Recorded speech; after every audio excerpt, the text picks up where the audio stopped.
With the Stanley Cup Final loss finally sinking in for the Boston Bruins, it's now time to flip the switch to the offseason, and they have a couple big decisions to make. I'm Sierra Goodwill here with Evan Marinofsky. And Evan, one of those big decisions revolves around Torey Krug. He has 1 year left on his deal until he's an unrestricted free agent. So the question becomes, if you're Don Sweeney, do you lock him up long term, or do you kind of include him in a trade, maybe even this offseason? Lock him up. Lock him up. When there were trade rumors last offseason, I was like, do not do this.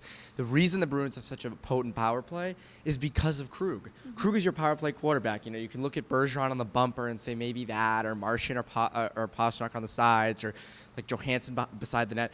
They wouldn't be able to do their jobs if Torey Krug was not as good a power play quarterback as he is. And the people saying that Grzelcyk could step in, he's good on the second unit, but I would not put him up on the first unit yet and expect Krug-like numbers. I mean, Krug had, I think, 53 points this past season. I mean, you don't just trade him away. Right. You've got to lock this guy down. He's a top offensive defenseman in hockey, and he deserves his payday.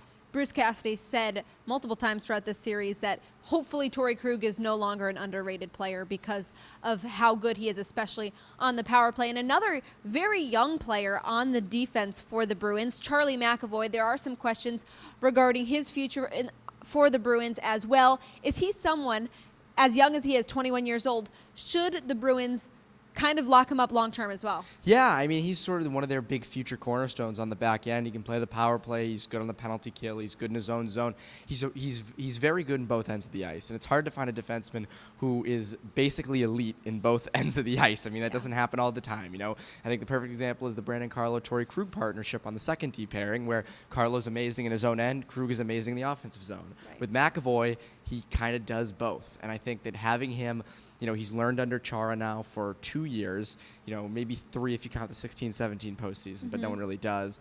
But yeah, sign him, get him down, you know, for the future. So it's guaranteed that you have Carlo, Krug, and McAvoy on the back end going into the future. And this segment is brought to you by betonline.ag. Head to clnsmedia.com/win. Enter promo code CLNS50 for 50% cash back on your first deposit. As for everyone else, there is going to be a lot of similarities between this year's roster and next year's roster. 16, 17 of the skaters will probably be the same. Yeah, I don't expect a lot of turnover. I was thinking about this yesterday because, you know, it's like the Cup just happened and we're all like we're all shocked that, first of all, they didn't win. It's withdrawals. Yeah, we're like, wait, we have to now do it at the off-season? Like, what the heck?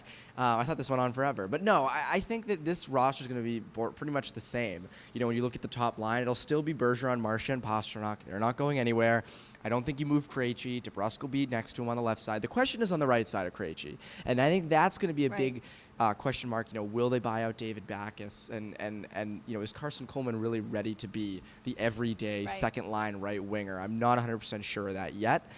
There's Jack Studnicka. There's different spots there. I think the third and fourth lines, honestly, the Bruins have proved themselves to be so good at identifying fourth-line talent. They could stick anybody down there, and it seems to work. You know, after they lost Riley Nash and Tim Schaller, after the 17-18 season, we all said, oh, my God, Riley Nash, such a good third-line center. Yeah.